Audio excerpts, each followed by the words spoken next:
Everyone welcome back to my YouTube channel M K the auditorium. आज हमारा second video है auditing का। पहले वीडियो में हमने सिलेबस को अच्छे से डिस्कस किया था, मार्क्स डिस्ट्रीब्यूशन को डिस्कस किया था और एक ओवरव्यू लिया था हमने अपने सिलेबस का। सो विदाउट वेस्टिंग टाइम चलिए हम लोग आज का वीडियो शुरू करते हैं दोस्तों। तो हम लोग अपना पहला क्वेश्चन स्टार्ट करते हैं। पहला क्वेश्चन है व्हाट इज़ ऑडिट। ये ऑडिट क्या है, इसको समझने के लिए मैं एक एग्जाम्पल लूँगा, तो प्लीज़ आप लोग अपना कंसंट्रेशन लेवल हाई कर लीजिए। तो अज्यूम करते हैं कि ये एक कंपनी है और इसका नाम क्या है, ABC कंपनी, और साल ख़त्म हो चुका है, मतलब एट द ईयर एंड पे आ चुका है।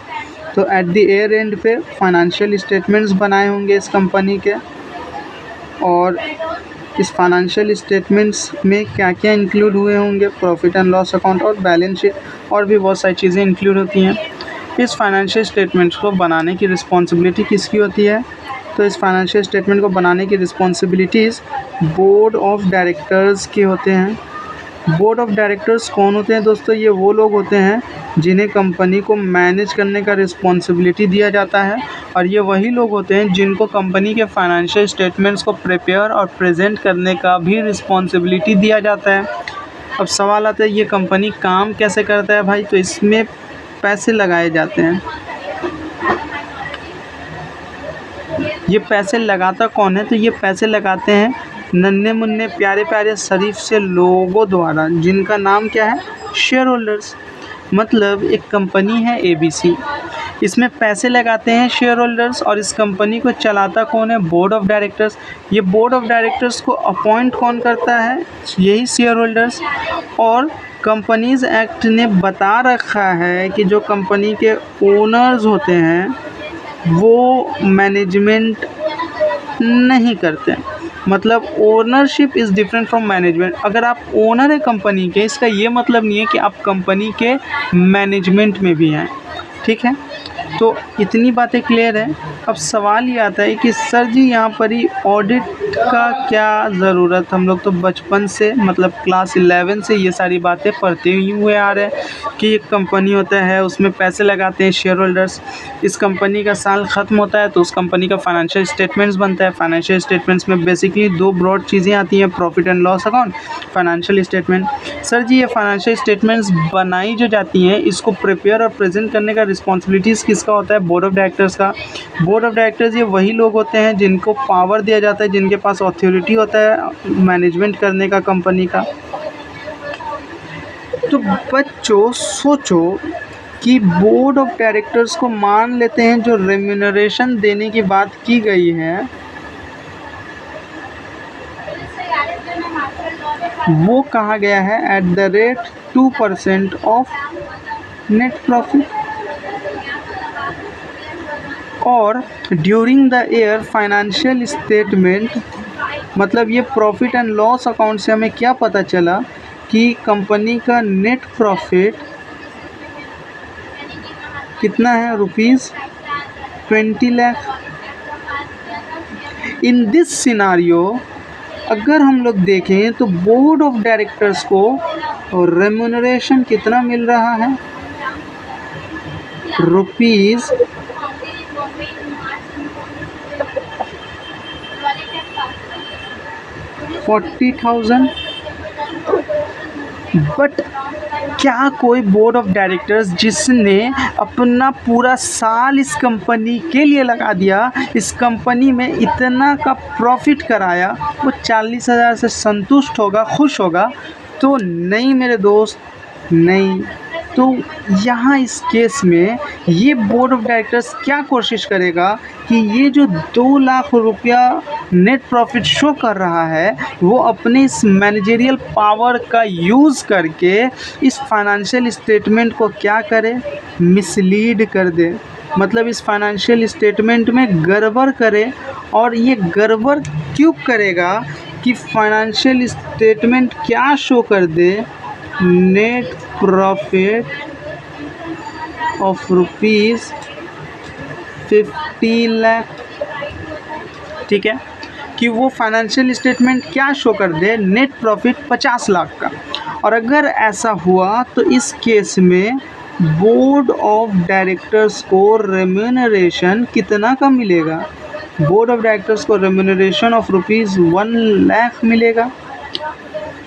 अब अगर बोर्ड ऑफ डायरेक्टर्स ये 1,00,000 ऑफ रेम्यूनरेशन लेना चाहता है तो इन दिस सिनारियो अगर कंपनी का नेट प्रॉफिट केवल 20 लाख का हुआ है तो इसे 50 लाख बनाने के लिए फेक इंट्रीज करनी पड़ेंगी, जिससे प्रॉफिट एंड लॉस अकाउंट में प्रॉफिट इंक्रीज हो जाए, है कि नहीं? मतलब ऐसा हो सकता है कि ये अपने पावर का यूज़ करके प्रॉफिट एंड लॉस अकाउंट में फेक क्रेडिट सेल्स का एंट्री पास करवा दें। कितने का? ऑफ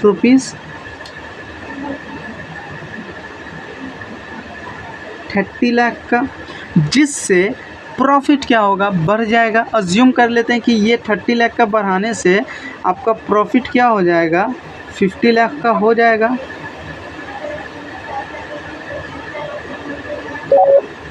ओके, ठीक है, क्लियर है, एकदम कंसंट्रेशन हाई है, एकदम ध्यान देना।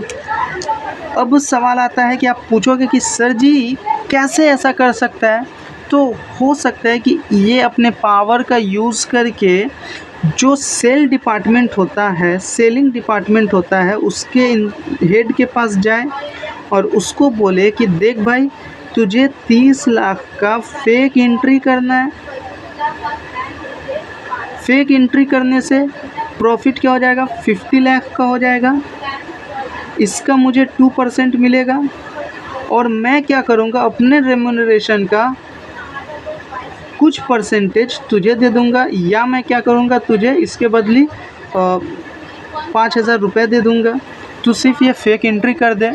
और क्या कोई भी इंसान चाहेगा कि वो बोर्ड ऑफ डायरेक्टर्स से पंगा ले, क्योंकि वो इस कंपनी का एम्प्लॉई है और बोर्ड ऑफ डायरेक्टर्स इसे निकाल सकता है अगर इसने इसकी बात नहीं मानी? तो ये इसकी बात मान के फेक एंट्री जाहिर है कि कर देगा, और जाहिर सी बात है कि कंपनी का प्रॉफिट मिसलीडिंगली क्या हो जाएगा? बढ़ जाएगा। अब जो शेयर होल्डर्स एजीएम में बैठेंगे और वो कंपनी का परफॉर्मेंस एनालिसिस देखेंगे, वो कैसे देखेंगे? उन्हें क्या दिया जाएगा? उन्हें प्रेजेंट किया जाएगा ये प्रॉफिट एंड लॉस अकाउंट और balance sheet as a financial statement कि सर जी देखिए, me as a board of director इतने अच्छे से काम किया कि ये प्रॉफिट एंड लॉस अकाउंट क्या शो कर रहा है? 50 लाख का नेट प्रॉफिट, और मुझे एट द रेट 2% का रेम्यूनरेशन आप इस पर अगर देंगे तो कितना अप्रूव करना है आपको? 1 लाख रुपीज़। और जो भी नेसेसरी डॉक्यूमेंट्स हैं वो board of directors share holders को अवेल करवा देंगे। क्यों अवेल करवा सकते हैं? क्योंकि उसके पास पावर था। उसने क्या किया? सारे लोगों से सेटिंग कर लिया और फेक एंट्रीज़ और डॉक्यूमेंट्स अरेंज करवा लिए और सबको थोड़ा थोड़ा पैसा खिलाकर शेयर होल्डर्स को एजीएम में डॉक्यूमेंट्स क्या कर दिया? प्रेजेंट कर दिया। शेयर होल्डर्स बेचारे क्या होते हैं? शरीफ होते हैं, सीधे साधे होते हैं, मासूम से होते हैं दोस्तों। ये यकीन करेंगे कि इनका बोर्ड ऑफ डायरेक्टर्स का, क्योंकि उन्होंने सारे डॉक्यूमेंट्स दे दिए हैं और इन डॉक्यूमेंट्स के पैरेलली रिजल्ट क्या शो कर रहा है? प्रॉफिट एंड लॉस अकाउंट में जो प्रॉफिट शो कर रहा है 50 लाख का, ये क्या हो जाएंगे? इसे देख के खुश हो जाएंगे। लेकिन क्या ये एक्चुअल 50 लाख का प्रॉफिट शो कर रहा है दोस्तों? नहीं, ये कितना 2 लाख का प्रॉफिट ही शो कर रहा है। तो इसका लॉन्ग टर्म पे क्या होगा? कंपनी पे बहुत एडवर्स इम्पैक्ट पड़ेगा और शेयर होल्डर्स के इस चोरी चकारी, इस बोर्ड ऑफ डायरेक्टर्स के इस चोरी चकारी की वजह से बेचारे शरीफ से शेयर होल्डर्स जिन्होंने कंपनी में पैसे लगा रखे हैं, उनका इंटरेस्ट क्या होगा दोस्तों? इंटरेस्ट क्या होगा दोस्तों? अफेक्टेड हो जाएगा। इसीलिए क्या होता है, कंपनीज़ एक्ट ने इस पूरे खेल को समझा, इस पूरे मौजरे को समझा और उन्होंने एक इंसान को बनाया। ये इंसान कौन होते हैं दोस्तों? ये इंसान होते हैं ऑडिटर्स। ये ऑडिटर्स होते हैं जो इस कंपनी में आते हैं इस कंपनी के फाइनेंशियल स्टेटमेंट्स को अपने प्रोफेशनल कैपेसिटी के हिसाब से चेक करते हैं।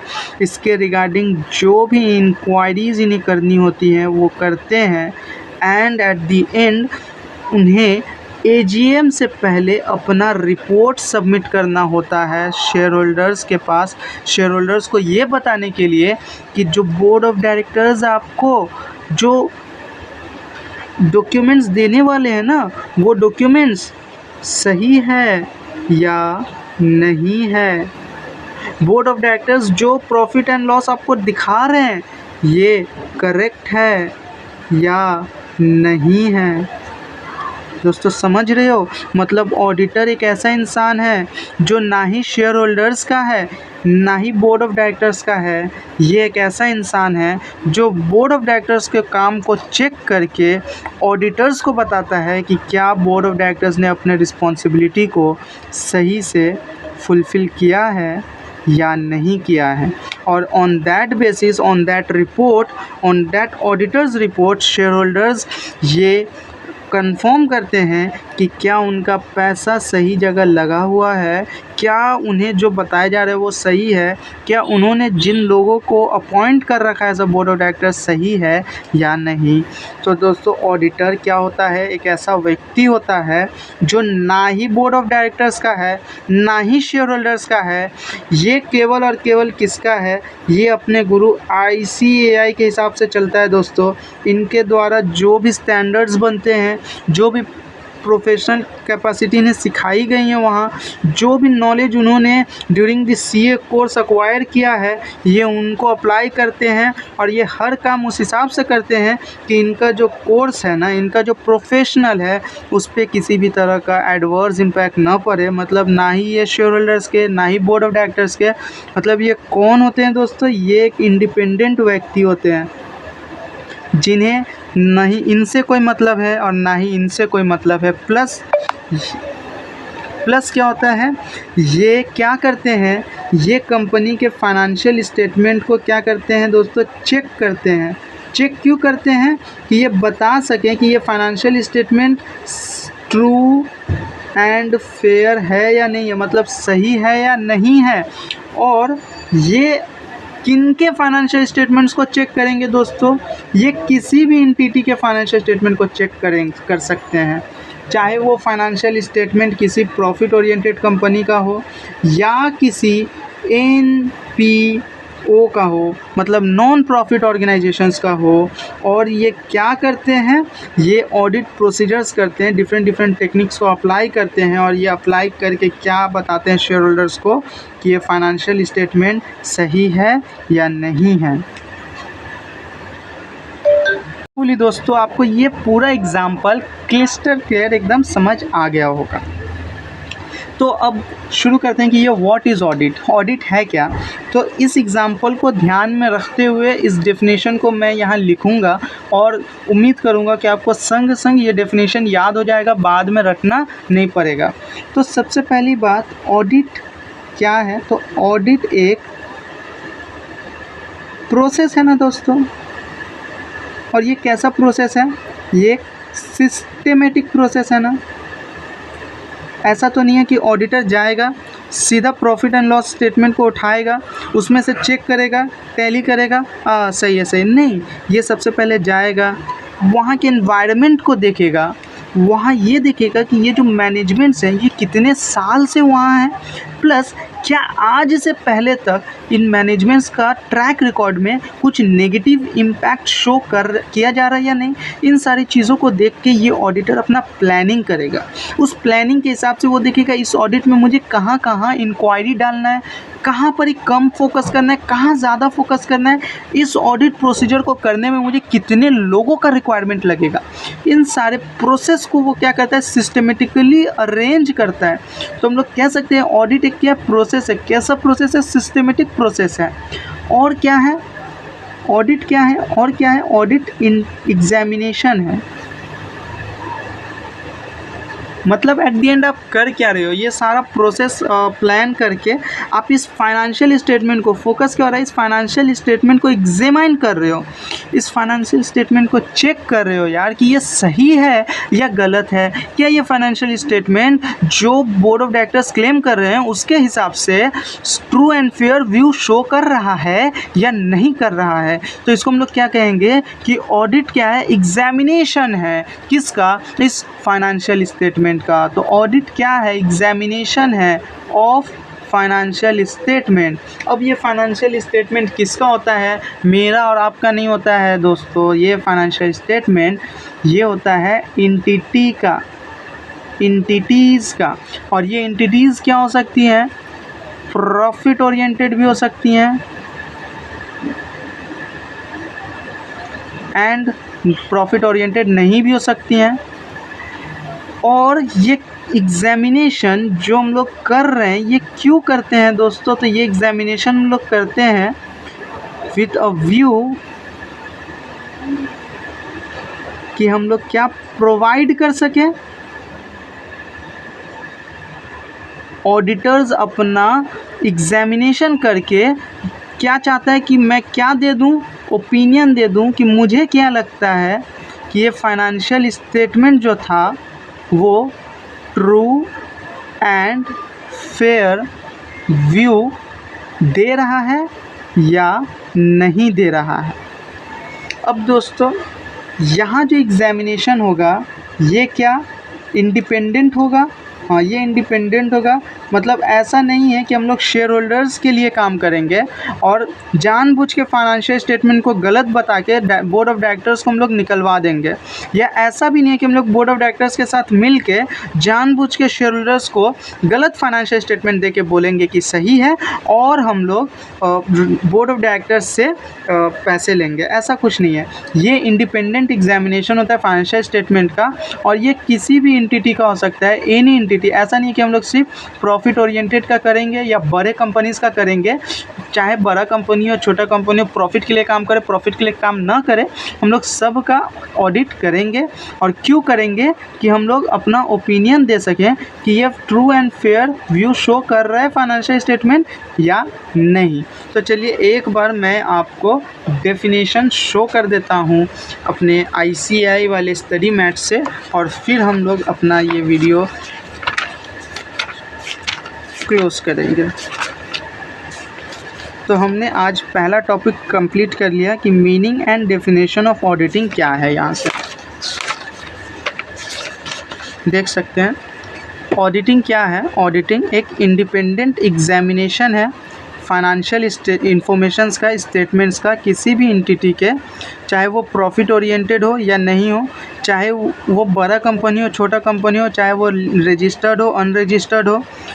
और ये एग्जामिनेशन हम लोग क्यों करते हैं, with a view to express opinion there on, मतलब इस फाइनेंशियल स्टेटमेंट के ट्रू एंड फेयर है कि नहीं है उसके ऊपर हम लोग ओपिनियन देने के लिए ये पूरा ऑडिटिंग करते हैं। तो थैंक यू दोस्तों।